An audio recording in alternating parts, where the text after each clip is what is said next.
Hi, Sydney and Brittany. I'm really glad that both of you were able to make it here today. I know reaching out for help isn't always easy, but the first step is making positive changes in your relationship. I'd like to begin by talking about what to expect during our sessions. First and foremost, everything that we discuss in here is confidential, and that means that nothing will be shared outside of this room. The only time that it would be shared is if I feel like there's any reason to believe that anyone is being harmed or you guys are being harmed. Is that okay? Yes. Alright. Yeah, that's fine. So my role is to facilitate conversations between the two of you, to help you better understand your relationship patterns and ultimately to provide tools that can help manage conflict more effectively.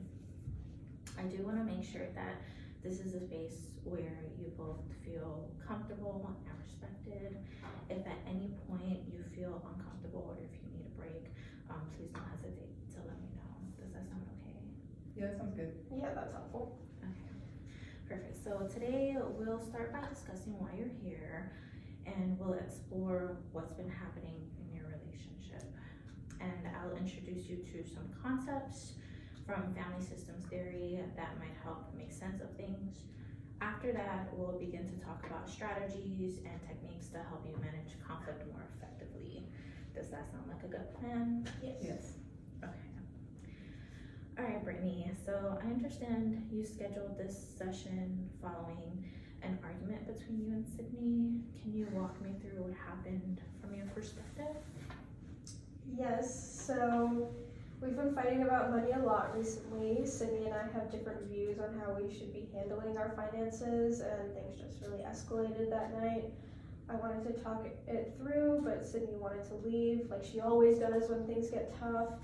I tried to stop her because I hate it when she walks out. It feels like she's abandoning me, leaving me with everything to deal with.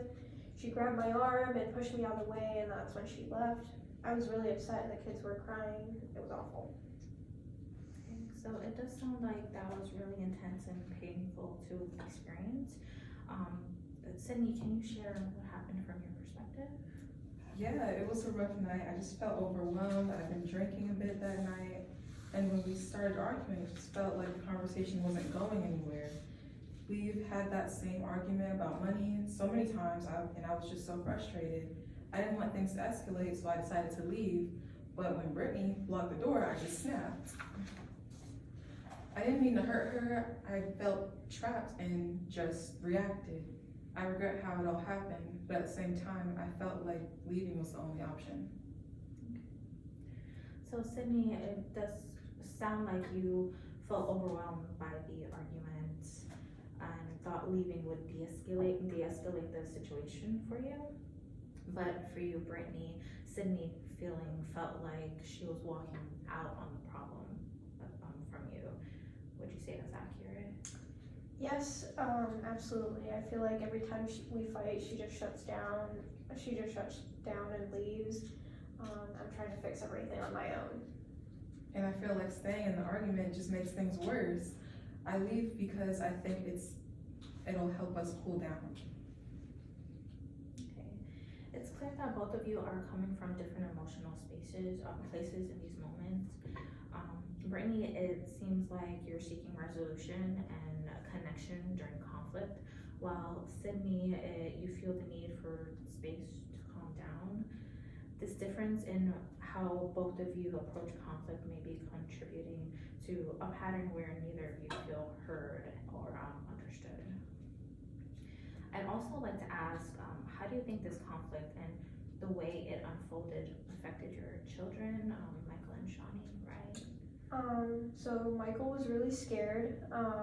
He started crying, and I can tell Shawnee was upset even though she's so little. It was heartbreaking. I felt horrible that they had to see that. I never wanted them to be in the middle of our fights. Yeah, and how old are they again? Michael is 4 years and Shawnee is 10 months. Okay, so yeah, it is really important that you both recognize how your your children are impacted by these arguments. We'll talk more about that as we move forward, but I appreciate your honesty in acknowledging that this isn't just about the two of you, it's also about how conflicts affect your family as a whole. Okay. I'd like to introduce some ideas from the Bowen's family systems theory that may help us understand what's happening in your relationship. Bowen believed that families are emotional systems, and each person's behavior affects the entire family unit. One key concept is triangulation, where tension between two people in a relationship, like the tension between the two of you, can spill over onto a third party. So in your case, that could be your children, Michael and Shawnee. Whenever there's unresolved tension between the two of you, the emotional pressure doesn't just stay between both of you. It often gets displaced. For example, Brittany, you mentioned that Michael was really upset during the argument, and Sydney, you expressed that you regret the children had to witness the fight. This is an example of triangulation where the unresolved emotional conflict between the two of you impacts the kids. Have you noticed any changes in your children's behavior following your arguments? So Michael has been more anxious lately. He's been more clingy and seems to get upset more easily, especially when Sydney isn't around. Yeah, and I've noticed that Shawnee is fussier when there's tension between us. I hate when they're feeling this too. And that's a really important observation. Children, even as young as Shawnee, can pick up on emotional tension between parents. Understanding how triangulation works can help us be more mindful and how we manage stress and conflict as a couple, and so that doesn't negatively impact the kids.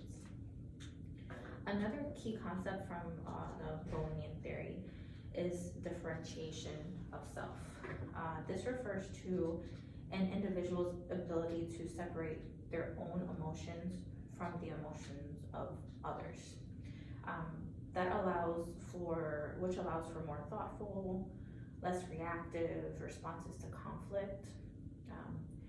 In moments of emotional reactivity, like when Sydney felt trapped and Brittany felt abandoned, it can be difficult to think clearly and manage your emotions. Differentiation can help you both manage your feelings without letting them control your actions. Does that make sense so far? Yeah, that does make sense. I definitely let my emotions get the best of me when Sydney tries to leave. And I shut down when things get too intense. I can see that now. Okay. What we'll work on moving forward is helping each of you develop better emotional boundaries, so that when things get heated, you both can respond in ways that don't escalate the situation further. Okay.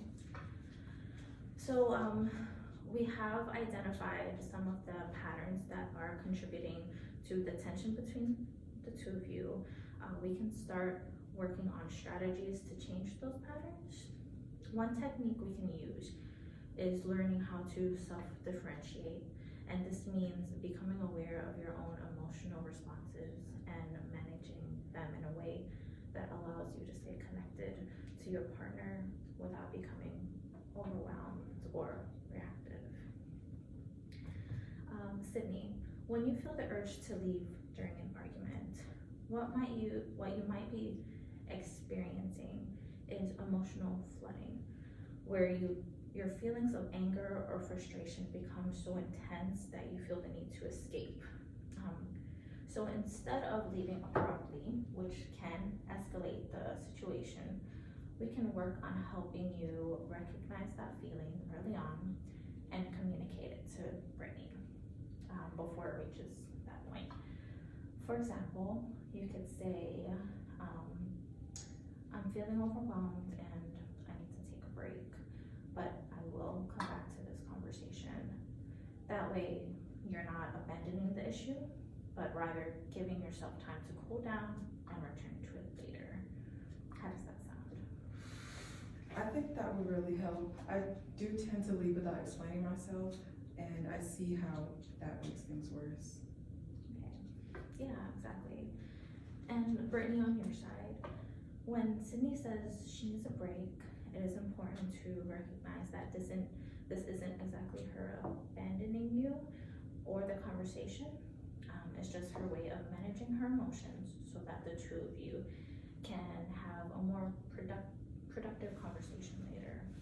Instead of trying to stop her from leaving, you can say something like, okay, take your time and we'll talk when you're ready. This allows you both to de-escalate the situation before it does get out of control. Does that feel like something you can try? Yeah, I can try that. I get so caught up in the moment, but if I know she's coming back and she's not just dropping it, then I think it will help me stay calm.